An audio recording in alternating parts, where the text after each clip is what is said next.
ఈరోజు Congress party CLP సమావేశం గౌరవ సభాపక్ష నాయకులు గౌరవ ముఖ్యమంత్రి రేవంత్ రెడ్డి గారి అధ్యక్షతన మరికొన్ని నిమిషాల్లో ఇక్కడ జరగనుంది. ప్రధానంగా ఈ సమావేశానికి సహచర ఎమ్మెల్యేలందరూ, ఎంపీలు, ఎమ్మెల్సీలు వీరందరూ ఈ సమావేశానికి హాజరు కాబోతున్నారు. ప్రధానంగా ఈ సమావేశం యొక్క ముఖ్య ఉద్దేశం ఏదైతే ఈనాడు సిఎల్పి సమావేశం జరగబోతుందో ఈ సమావేశం యొక్క ముఖ్య ఉద్దేశం 4 అంశాల మీద చర్చించనున్నాం. ఒకటి, గడిచిన 2020 ROR యాక్ట్ ద్వారా ఏదైతే తెలంగాణ రాష్ట్ర ప్రజలు, ముఖ్యంగా రైతన్నలు, భూములున్న ఆసాములు ఏదైతే ధరణి ద్వారా ఇబ్బంది పడ్డారో ఆ ధరణిని ప్రక్షాళన చేసి బంగాళాఖాతంలో వేస్తామని చెప్పి అన్న మాట ప్రకారం బంగాళాఖాతంలో వేసి భూభారతి ROR 2025 చట్టాన్ని తీసుకురావడం జరిగింది. దాన్ని గౌరవ ముఖ్యమంత్రి రేవంత్ రెడ్డి గారు నిన్న సాయంత్రం లాంచ్ చేయటం జరిగింది. దీనికి సంబంధించిన అంశాలని మా శాసనసభ్యులందరికీ ఈ సిఎల్పి సమావేశంలో గౌరవ ముఖ్యమంత్రి రేవంత్ రెడ్డి గారు దాని యొక్క ఉద్దేశాన్ని, దాంట్లో ఉన్న సారాంశాన్ని, దాంట్లో ఉన్న అంశాలని ప్రజలకి ఏ రకంగా ఉపయోగపడతాయో పూర్తిగా వివరించేది ఒక ఐటమ్. రెండవది ఇందిరమ్మ ఇళ్ళు. ఇందిరమ్మ ప్రభుత్వం అంటేనే ఇందిరమ్మ ఇళ్ళు. దీనికి సంబంధించిన కార్యక్రమంలో మొదటి విడతగా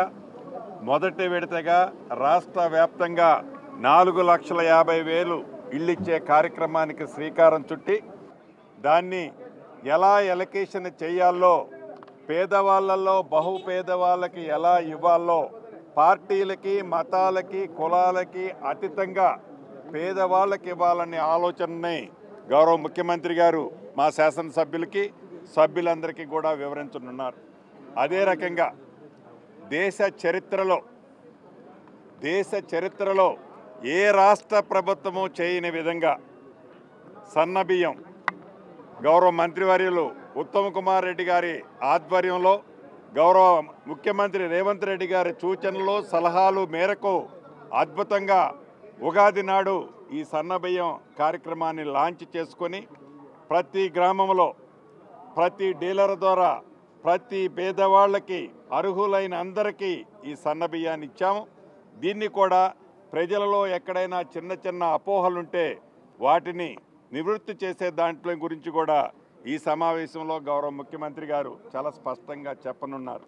అదే రకంగా 4వ అంశం కులగణనతో పాటు ఏదైతే ఎస్సీ వర్గీకరణకు సంబంధించిన అంశాన్ని ఆనరబుల్ సుప్రీంకోర్టు ఇచ్చిన ఆదేశాల అనుసారం తెలంగాణ రాష్ట్ర ప్రభుత్వము దేశంలో ఏ రాష్ట్ర ప్రభుత్వం చెయ్యకముందే ఎస్సీ వర్గీకరణని మాటలతో కాకుండా చేతలతో చేసి దాన్ని జీవో రూపంలో కూడా నిన్ననే డాక్టర్ బిఆర్ అంబేద్కర్ గారి జయంతి ఉత్సవాల సందర్భంగా లాంచింగ్ చేస్తూ ఈ జీవోను కూడా రిలీజ్ చేయడం జరిగింది.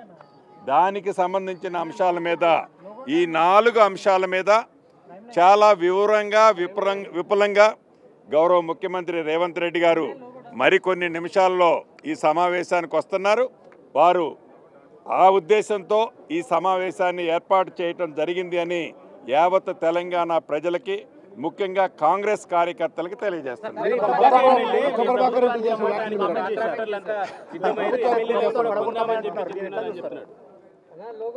అంటే ప్రధానంగా ఇది మొదటి నుంచి ఇందిరమ్మ ప్రభుత్వం ఏర్పడిన దగ్గర నుంచి ఇదే క్యాసెట్ వాళ్ళు మొదలు పెడుతున్నమాట వాస్తవం.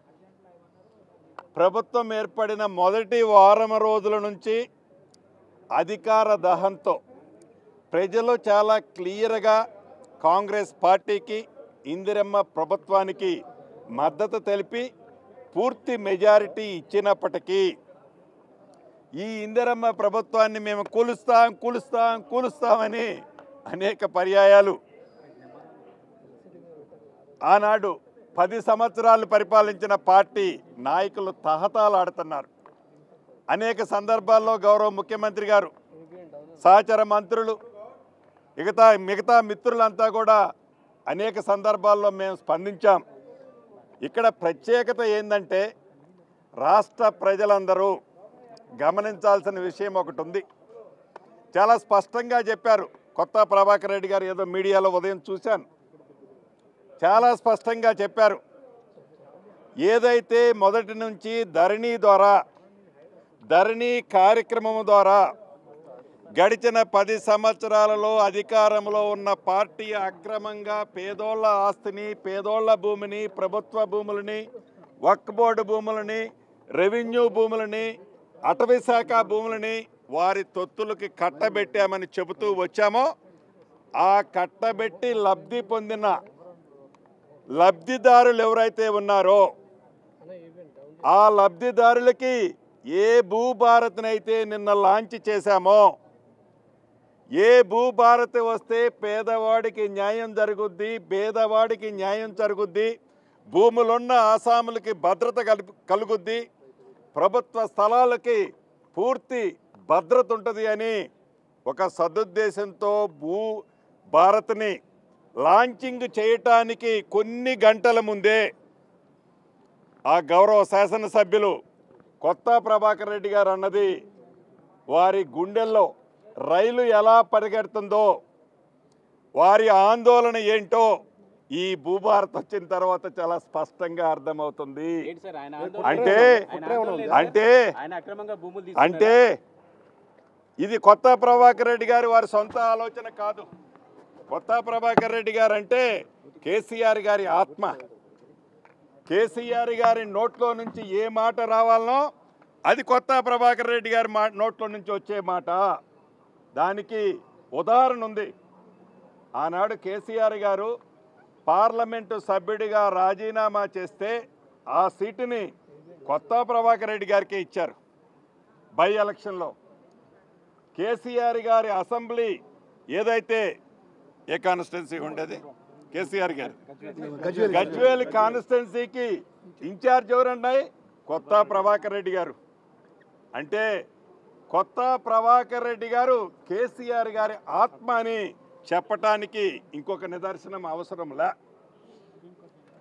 ఏదైతే ఆనాడు కేసీఆర్ గారి ప్రభుత్వం, టీఆర్ఎస్ ప్రభుత్వం అధికారంలో ఉన్నప్పుడు ఏవైతే ప్రభుత్వ భూములు కొల్లగొట్టారో, పేదవాడి భూములు కొల్లగొట్టారో, ఏ భూభారత ద్వారా అయితే ఆ భూములన్నీ మళ్ళీ తిరిగి వెనక్కి వస్తున్నాయని భయ ఆందోళనకి గురైన వారి తొత్తులు, ఆ పింక్ కలర్ షర్ట్ వేసుకున్న రియాలిటీ వాళ్ళు భయభ్రాంతులు చెంది అక్రమంగా సంపాదించిన ఆస్తి ఈ భూభారత చట్టం ద్వారా అక్రమంగా దోచుకున్న ఆస్తి ఈ భూభారత చట్టం ద్వారా తిరిగి ప్రభుత్వం తీసుకుంటుందని వారి గుండెల్లో రైళ్లు పరిగెత్తి ఎంత ఏదైనా ఎన్ని కోట్లు ఖర్చైనా ఎమ్మెల్యేలని పశువుల్లాగా, సంతలో పశువుల్లాగా మీరు కొని కాంగ్రెస్ పార్టీని, ప్రజల ఎన్నుకున్న ఇందిరమ్మ ప్రభుత్వాన్ని కూలగొట్టండి అని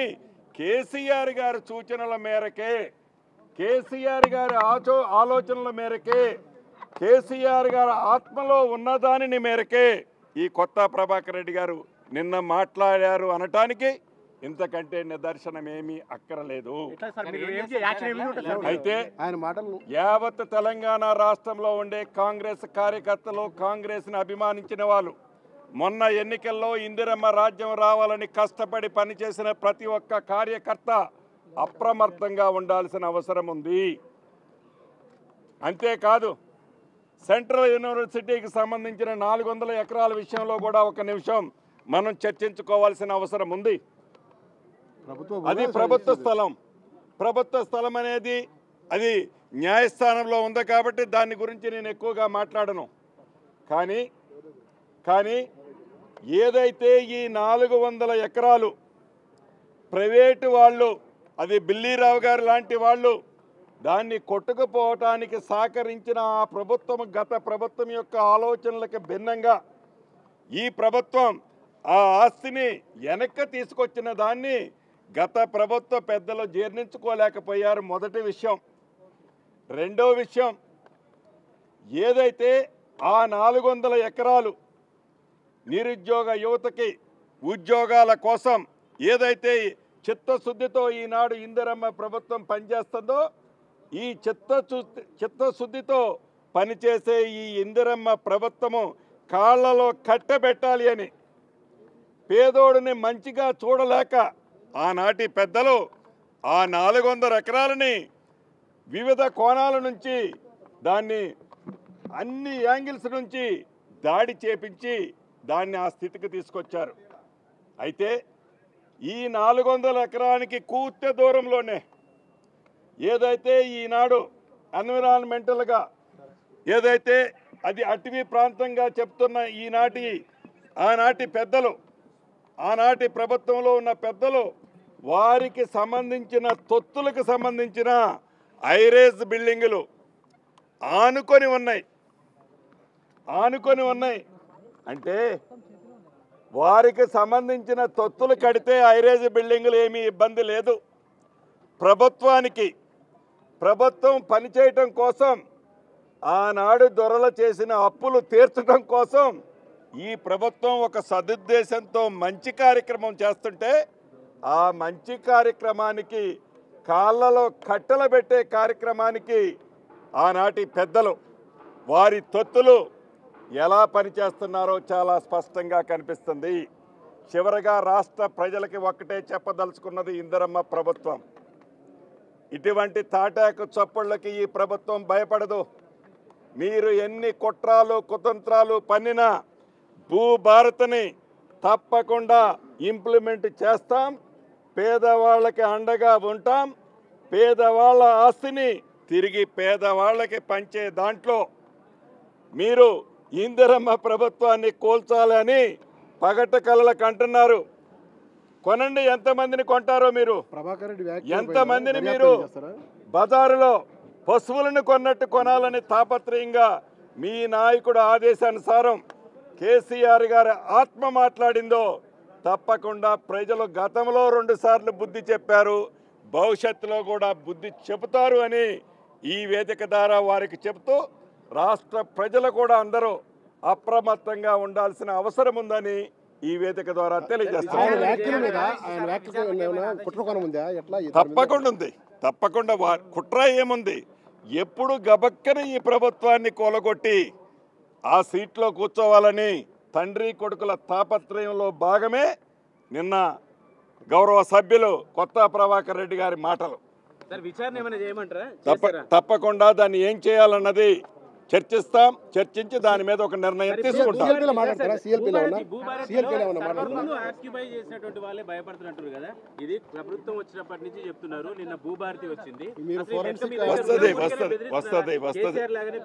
ఎందుకంటే టైం వస్తుంది. ప్రతి దానికి అడావుడి పడితే ఇది కక్షపూరితంగా చేసే ప్రభుత్వం కాదు, ఆవేశపూరితంగా చేసే ప్రభుత్వం అంతకంటే కాదు. ఏ నిర్ణయం తీసుకున్నా, ఏ కార్యక్రమం చేపట్టినా ప్రజలకి మంచి జరగాలనే తాపత్రయం తప్ప ఏ పార్టీ మీదనో ఏ వ్యక్తుల మీదనో కక్షపూరితంగా చేసే ఆలోచనలు ఈ ప్రభుత్వం గతంలో చేయలేదు, భవిష్యత్తులో కూడా చేయదు.